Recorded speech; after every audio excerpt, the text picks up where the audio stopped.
Saya Sindra Maritza dengan NIM 22101028. Saya Valentino Wetik dengan NIM 22101043. Perkenalkan, nama saya Kristal Bintang dengan NIM 221010. Kita sudah ketahui bahwa aksiologi adalah cabang filsafat yang mempelajari nilai-nilai secara umum. Aksiologi juga merupakan cabang filsafat yang mempertanyakan bagaimana manusia menggunakan ilmunya.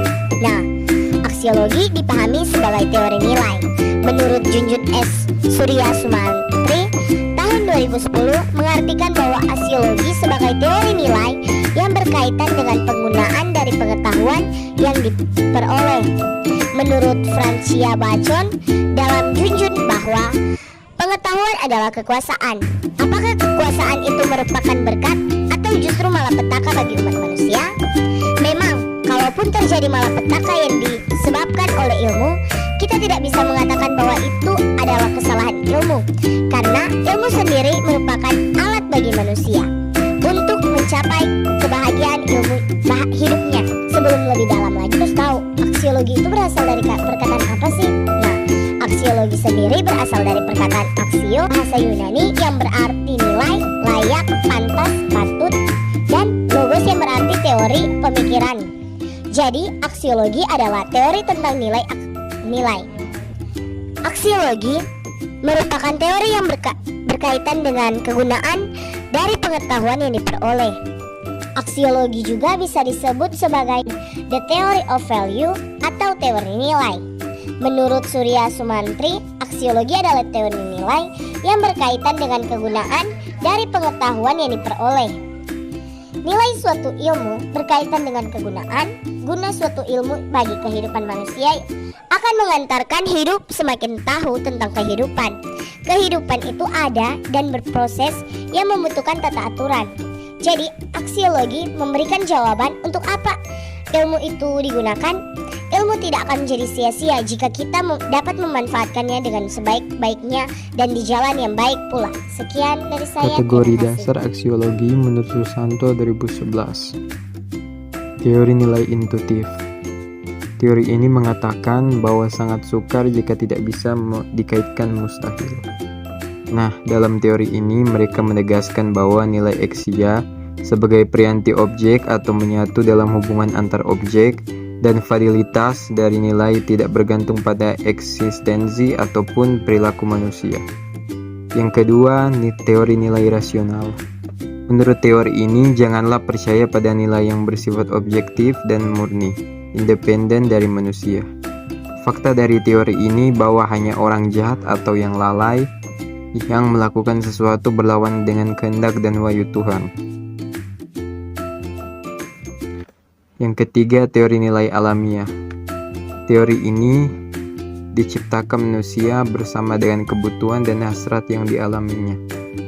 Atau pendekatan natural mencakup teori nilai instrumental, di mana keputusan nilai tidak absolut tetapi bersifat relatif.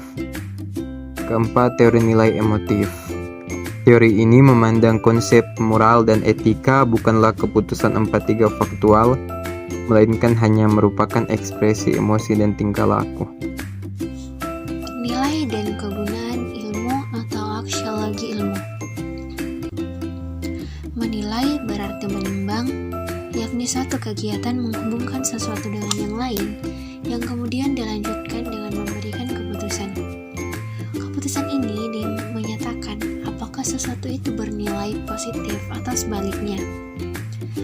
Hal ini dihubungkan dengan unsur-unsur yang ada pada manusia, yaitu jasmani, cipta, rasa, karsa, dan kepercayaannya.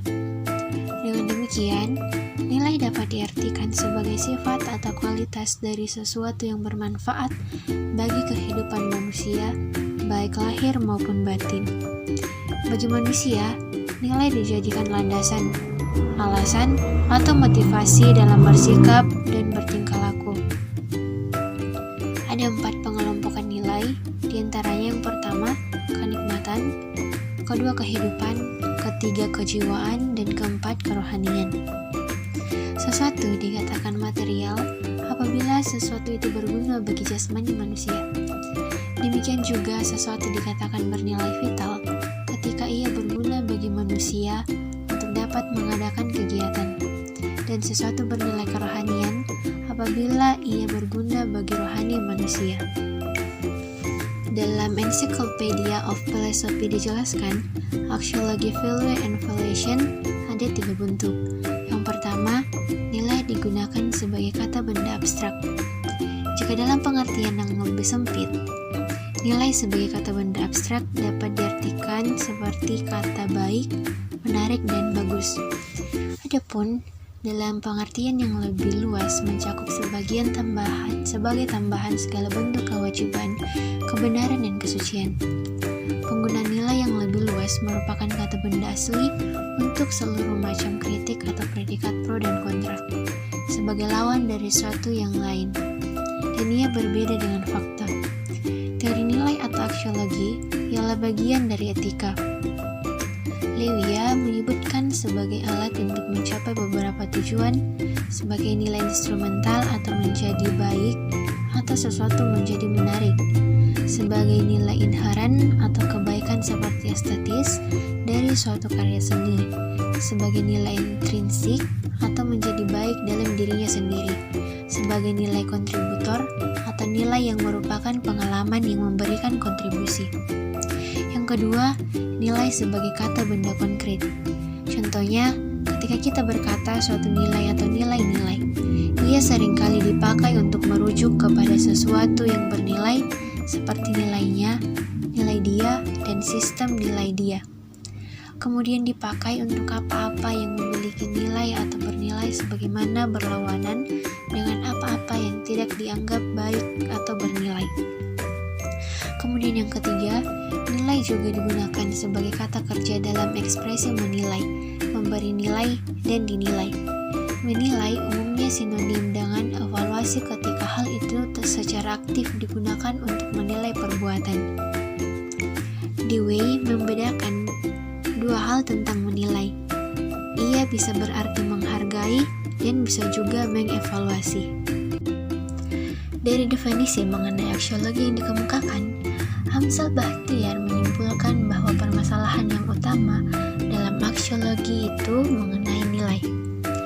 Nilai yang dimaksud yaitu sesuatu yang dimiliki manusia untuk melakukan berbagai pertimbangan tentang siapa yang dinilai. Teori tentang nilai yang dalam filsafat mengacu pada permasalahan etika dan estetika. Nilai kegunaan ilmu. Untuk mengetahui kegunaan filsafat ilmu atau untuk apa filsafat ilmu itu digunakan, kita dapat memulainya dengan melihat filsafat sebagai 3 hal sebagaimana dikemukakan oleh Ibn Fautan. Yang pertama, filsafat sebagai kumpulan teori digunakan memahami dan mereaksi dunia pemikiran. Jika seseorang hendak ikut membentuk dunia, atau ikut mendukung suatu ide yang membentuk suatu dunia, atau hendak menentang suatu sistem kebudayaan atau sistem ekonomi, ataupun sistem politik, maka sebaiknya mempelajari teori filsafatnya. Inilah kegunaan dari mempelajari teori filsafat ilmu. Kemudian yang kedua, filsafat sebagai pandangan hidup. Filsafat dalam posisi yang kedua ini, semua teori ajarannya diterima kebenarannya dan dilaksanakan dalam kehidupan. Filsafat ilmu sebagai pandangan hidup, gunanya yaitu untuk petunjuk dalam menjalani kehidupan. Kemudian yang ketiga, filsafat sebagai metodologi dalam memecahkan masalah. Dalam hidup ini kita menghadapi banyak masalah. Bila ada batu di depan pintu, setiap keluar dari pintu itu, kaki kita tersandung, maka batu itu masalah. Kehidupan akan dijalani lebih enak bila masalah itu dapat diselesaikan. Ada banyak cara menyelesaikan masalah, multi dari cara yang sederhana sampai yang paling rumit. Bila cara yang digunakan sangat sederhana, maka biasanya masalah tidak terselesaikan secara tuntas. Penyelesaian yang detail itu biasanya dapat mengungkapkan semua masalah yang berkembang dalam kehidupan manusia.